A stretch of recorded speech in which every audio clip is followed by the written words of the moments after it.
સંસદ પર થયેલ આતંકી હુમલાની આજે 24મી વર્ષી રાષ્ટ્રપતિ દ્રૌપદી મુર્મુ અને પ્રધાનમંત્રી નરેન્દ્ર મોદી સહિત અનેક ગણમાન્ય નેતાઓ સંસદ ભવન પરિસરમાં શહીદોને આપશે શ્રદ્ધાંજલિ।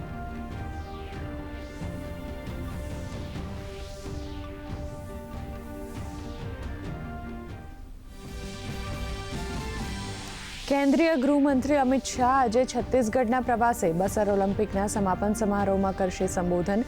આત્મસમર્પણ કરેલ નક્સલી અને હિંસા પ્રભાવિત પરિવારના લોકો લઈ રહ્યા છે રમતગમતમાં ભાગ।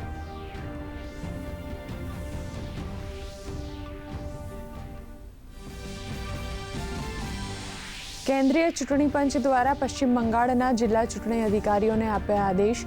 કોઈપણ પ્રકારની હિંસા કે ધમકીની ફરિયાદ મળતા જ તરત જ દાખલ કરવામાં આવશે એફઆઈઆર।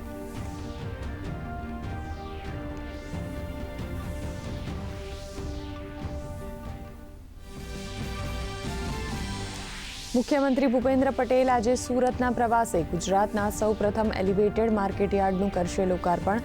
સાથે જ યુઆરડીસીએલ તથા સુરત મહાનગરપાલિકા અને સુડાના વિવિધ વિકાસ કામોનું પણ કરશે લોકાર્પણ અને ખાતમુહૂર્ત।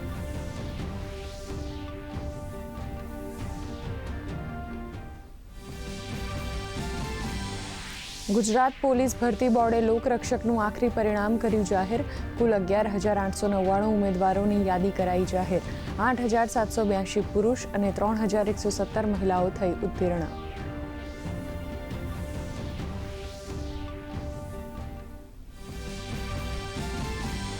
રાજ્યમાં ઠંડીનો ચમકારો। ઉત્તર ભારતના પહાડી વિસ્તારોમાં હિમવર્ષાથી રાજ્યમાં ગગડ્યો ઠંડીનો પારો। રાજ્યનું લઘુત્તમ તાપમાન પહોંચ્યું 8 ડિગ્રી સેલ્સિયસ નજીક।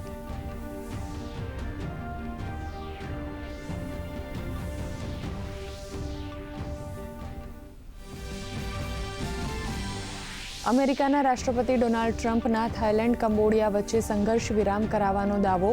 ટેલિફોનિક વાતચીત બાદ બંને દેશોએ ગોળીબારી રોકવાનો લીધો નિર્ણય।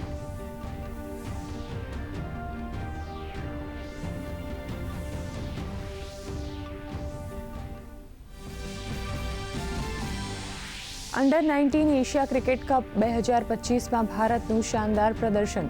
પ્રથમ મેચમાં યુએઈને 134 રનથી હરાવ્યું।